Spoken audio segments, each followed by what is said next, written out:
በዚህ ዓለም ሁለት አይነት ሰዎች አሉ ይላል ቅዱስ ዮሐንስ አፈወርቅ።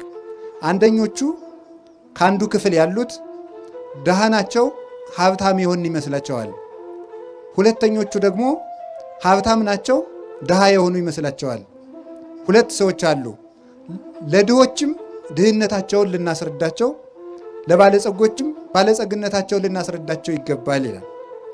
ድሃ ሆነው ሀብታም የሆኑ የሚመስላቸው የሚባሉት ልብስ ለብሰው ከጸጋ እግዚአብሔር የተራቆቱ፣ ምግብ እየበሉ ነፍሳቸው የተራበች፣ ሰው እየገደሉ ሰው እያጠፉ ጉልበታቸው ሰው እየደመሰሰ ነፍሳቸው ግን የደከመች፣ በዘመድ ብዛት የታጀቡ ከሰራዊተ መላእክትና ከቅዱሳን አንድነት ግን የተለዩ ደካሞች፣ በብዙ በልዩ ልዩ መልክ ያጌጡ የተዋቡ፣ ነፍሳቸው ግን ከቁራ የጠቆረች የጨለመች የከረፋች የከፋች፣ እንዲህ ያሉ ሰዎች አሉ። ያወቅን ይመስላቸዋል፣ ግን አያውቁም። ለእነዚህ ሰዎች አልቅሱላቸው። ባማሩ በተሸለሙ በተጋረዱ ቤቶች ይኖራሉ፣ በሰማይ ቤት ግን ስደተኞች ናቸው። እንዲህ ያሉ ሰዎች ፍጹም የተዋረዱ ሰዎች ናቸውና ድህነታቸውን ንገሯቸው፣ በጊዜ ባለጸጋ እንዲሆኑ ይላል። ሀብታም ሁነው ድሃ የሆኑ የሚመስላቸው ሰዎች አሉ።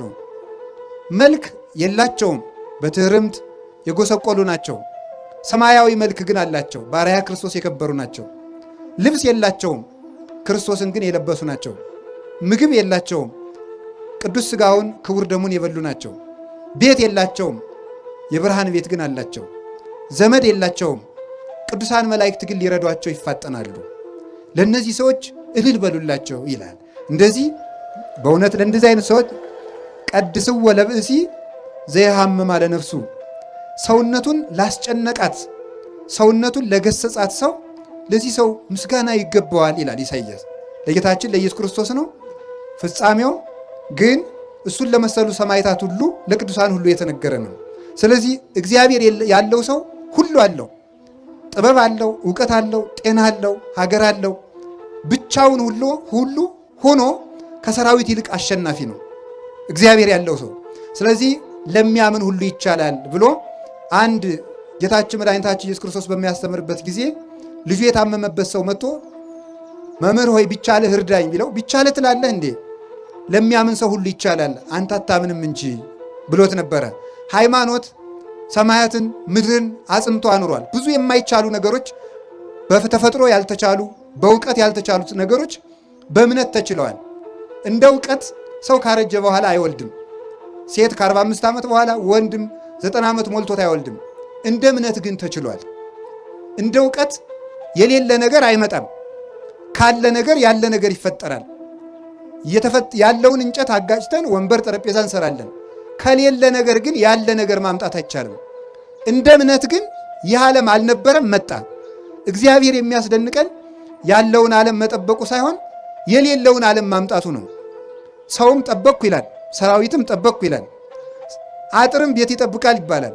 እግዚአብሔር ግን ያለን የሚጠብቅ ብቻ ሳይሆን የሌለንም የሚጠብቅ ነው።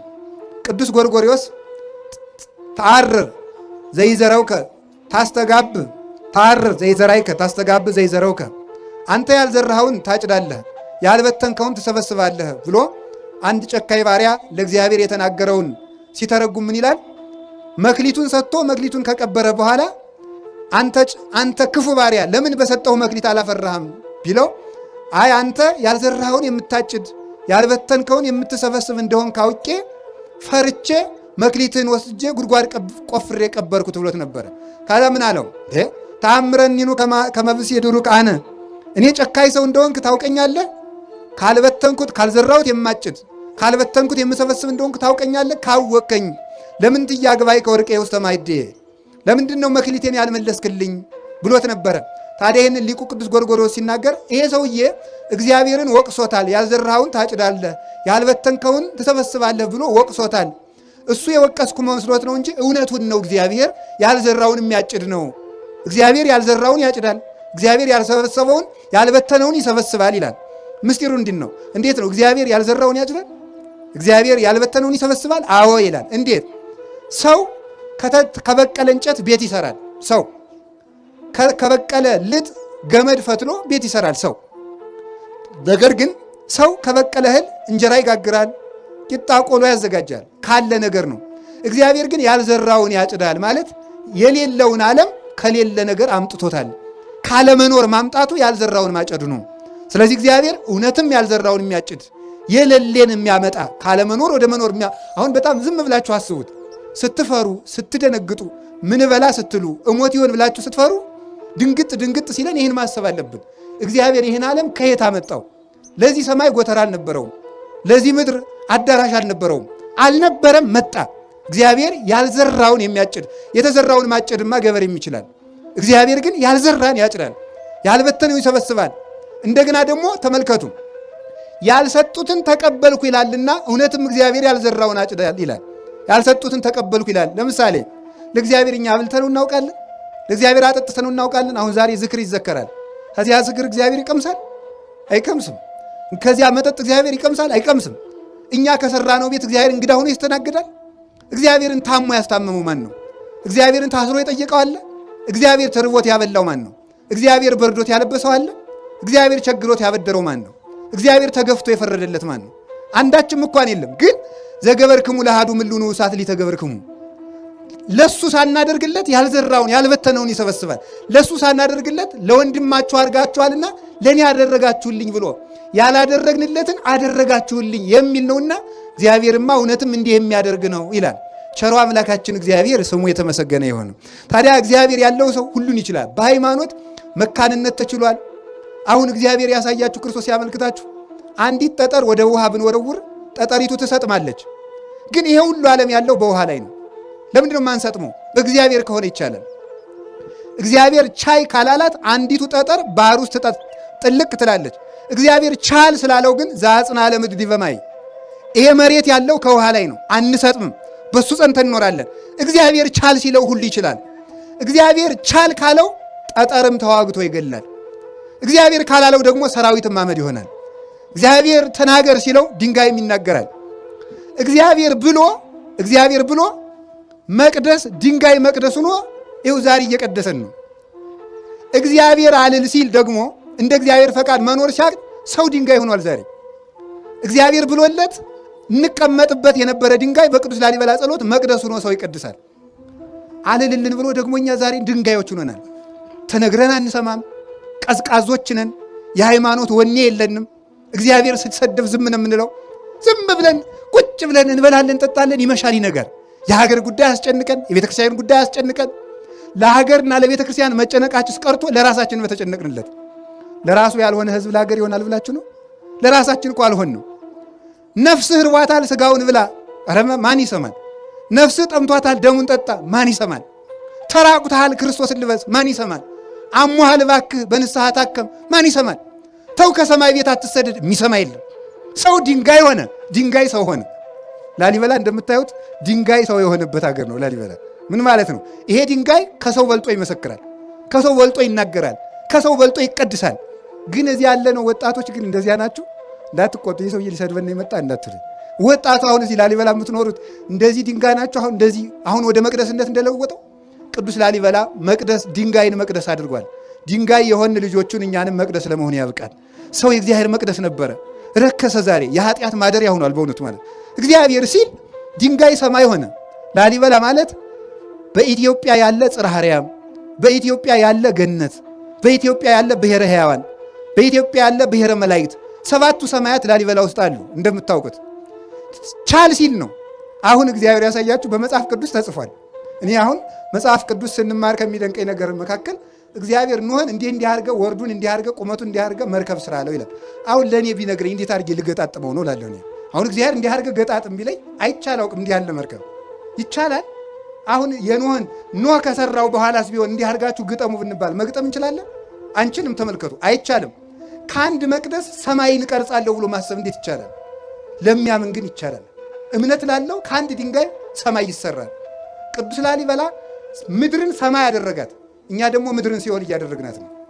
እንዲህ ያለ ቅዱስ ሳዊሮስ ወኮነ ሰማይ ዓለመ ወዓለምሂ ሰማይ ኮነ ወስብሐት። ተመልከቱ፣ ለዘወለዶ አብ በምስጢር ዘይትረከብ ወለደቶ ቅድስት ድንግል በምስጢር ዘይትረከብ ወስብሐትኒ በውስተ ሰማይ ኮነ በዲበ ምድር ይላል። እነሆ ዓለም ሰማይ ሆነ፣ ዓለምም ሰማይ ሆነ፣ ሰማይ ዓለም ሆነ ይላል። ወኮነ ሰማይ ዓለመ፣ ሰማይ ዓለም ሆነ አለ። ወዓለምሂ ሰማይ ኮነ፣ ዓለም ደግሞ ሰማይ ሆነ አለ። ይሄ የተፈጸመው አንደኛ በክርስቶስ ልደት ነው። ሁለተኛ በቅዱስ ላሊበላ ዘመን ሰማይ ዓለም ሆኗል፣ ዓለም ሰማይ ሆኗል። ዓለምን ሰማይ ሰማይን ዓለም ያደረገ ብቸኛው ንጉሥ ቅዱስ ላሊበላ ነው። ዓለምን ሰማይ አድርጎታል። ለምን? ሰማያትን አምጥቶ እዚህ ያሳይቶናል። ስንሞት ብቻ ነበር እኮ የምናየው መንግሥተ ሰማያትን። መንግሥተ ሰማያትን ማየት የሚቻለው ሙተንም ለዚያውም ከጸደቅን ነው። እንደ ሞትንም እኮ አናየውም። ገና ደግሞ ክርስቶስ ሲመጣ ነው። መቆያችን ገነት ነው። እግዚአብሔር ለኢትዮጵያ ከዋለላት ውለታ መካከል በሰማያት ሂደን የቅዱሳን መላእክትን ማህሌት መንግሥተ ሰማያት ገብተን ከመቅመሳችን በፊት እስከዚያ ባረቦልነት በቅዱስ ያሬድ ዜማ ስትቀምሱት ቆዩ። የሰማዩን ማህሌት ቅመሱት፣ በሰማይ የምትኖሩት ኑሮ ማለት ይሄ የቅዱስ ያሬድ ማህሌት ነው ብሎ አቀመሰን። የማይቋረጥ አሁን እንደምታውቁት በዓለ ሃምሳ ነው አይደል? አበቃብን አላላችሁ? አበቃ አይደል? ሰሞኑን እንግዲህ ጾም መጣ፣ ነገ ሰኞ በዓለ ሃምሳ ለምንድን ነው ሳናቋረጥ ምን በላው? እግዚአብሔር በአብይ ጾም ገፍቻችኋለሁና ልካሳችሁ ብሎ ነው አይደለም እኮ። ለምንድን ነው በዓለ ሃምሳ ዝም ብለን ረቡዕም ዓርብም የምንበላው? ለማይቋረጠው ለመንግሥተ ሰማያት ረፍት አረወን ትሁናችሁ ብሎ ነው። ቅምሻ ናት። አሁን እናንተ 50 ቀን በላችሁ ብሏችሁ ደስ ብሏችኋል። ይሄማ ቀላል ነው። ሆድ ቁርጠት፣ ራስ ፍልጠት የሌለበት ምግብ ያለበት የማይቋረጥ ረፍት እሰጣችኋለሁ ለማለት ነው። ስለ ጾማችሁ ፈንታ፣ ስለ ድካማችሁ ፈንታ፣ ስለ ራባችሁ ፈንታ የማይቋረጥ ረፍት ያለበት ሀገር እሰጣችኋለሁ ለማለት ሳናቋረጥ እንድንቀምስ ያደረገን ስለዚህ ነው። እንደዚሁም ሁሉ መንግሥተ ሰማያት ፀሐይ፣ ጨረቃ፣ ከዋክብትን የማትፈልግ ብርድ የሌለባት፣ ረሃብ የሌለባት፣ ከገቡ መውጣት ካገኙ ማጣት የሌለባት፣ አንተ ትልቅ ሰው ነህ በላይ ቁጭ በል፣ አንተ ትንሽ ሰው ነህ በታች ቁጭ በል የማይባልበት፣ አንተ ንጹሕ አልለበስክም፣ አንተ ንጹሕ ለብሰሃል የማይባልበት፣ አንተ የገሌ ዘር ነህ፣ አንተ የነገሌ ዘር ነህ የማይባልበት፣ አንተ ሊቅ ነህ፣ አንተ ደንቆሮ ነህ የማይባልበት፣ አንተ ሹም ነህ፣ አንተ አልተሾምክም፣ አንተ ባለጸጋ ነህ፣ አንተ ድሃ ነህ፣ አንተ ተምረሃል፣ አንተ አልተማርክም የማይባልበት እኩል ሰው ሁሉ ክርስቶስን መስሎ ወይ ከውኑ ተመልከቱ፣ ለሃን ተመልከቱ፣ አሐደ መሬተ ለአሐዱ ኖላዊ፣ ለአንድ እረኛ ለክርስቶስ አንድም መንጋ የምንሆንባት ወይ ወሀገራሰ ይትፈቅድ ተመልከቱ፣ ፀሐይ ወርሃ ያብርሁ ላቲ፣ ያች ሀገር አለ ተመልከቱ፣ ፀሐይን አብሪልኝ፣ ጨረቃን አብሪልኝ፣ ከዋክብትን ድመቁልኝ የማትል ክረምትና በጋ፣ በጋና ክረምት፣ መዓልትና ሌሊት፣ ብርድና ሐሩርና ቁር የማይፈራረቁባት፣ ደዌና ጤና የሌለባት፣ ማግኘትና ማጣት የሌሉባት፣ ለብሶ መራቆት የሌለባት ሀገር ለመስጠቱ ማስረጃ የሆነን ዘንድ የቅዱስ ላሊበላ መቅደስ የመንግሥተ ሰማያት መያዣ ነው። የመንግሥተ ሰማያት አረወን ነው። በሃይማኖት ሰማይን አምጥቶ ከምድር ሰራው። በሃይማኖት ሰማይ ወደ ምድር ወረደ። በእውነት በቁሙ ቅዱስ ዮሐንስ በራዩ ወሪክዋ ተመልክ ወሀገርሰ ቅድስት ወለሀገርሰ ቅድስት ሀዳት ኢየሩሳሌም ሪክዋ እንዘ ተወርድ እምሰማይ ወተውበት ለእጓለ እመሕያው ወስርጉት ይእቲ ከመመራት ለምታ ይላል። ታላቂቱ ኢየሩሳሌም አለ ራዕየ ዮሐንስ ምዕራፍ 20 ላይ ሲናገር ተመልከቱ። ወሪኩ ሰማይ ሐዲሰ ወምድር ሐዳሰ እስመሰሰለ ሰማይ ቀዳማዊ ወምድርኒ ቀዳማዊት። አሮየው ሰማይ አለፈ፣ አሮየቱ ምድር አለፈች፣ አዲስ ሰማይ አዲስ ምድር አየው አለና አዲሲቱ ኢየሩሳሌም ከሰማይ ወደ ምድር ስትወርድ አየዋት ይላል። ቤተ ክርስቲያን ተሰጠች፣ ድንግል ማርያም ለሰው ልጆች ተሰጠች ማለቱ ነው። በቁሙ ግን በሰማያዊት ኢየሩሳሌም ክርስቶስ ከመጣ በኋላ በቀኙ ለመቆም ካበቃን ዓለም ሳይፈጠር የሰራውላችሁ መንግሥተ ሰማያት ኑ ውረሱ ብሎ ከማስረከቡ በፊት ቅዱስ ላሊበላ ሰማይን አውርዶ ኢየሩሳሌም ሰማያዊትን አውርዶ ያሳየን የሃይማኖት መስታወት ነው። እሱን የሰራልን እግዚአብሔር የተመሰገነ ይሁን። ለጊዜው በእውነቱ እንዲህ ይላል አባቶቻችን ምን ይላሉ መሰላችሁ? በወንጌል መራይከነ ወበነቢያት ናዘዝከነ፣ በሐዲስ ኪዳን ሥጋ ለብሰ እስከምታድነን ድረስ በነቢያት ስታጽናናን ቆይሃል።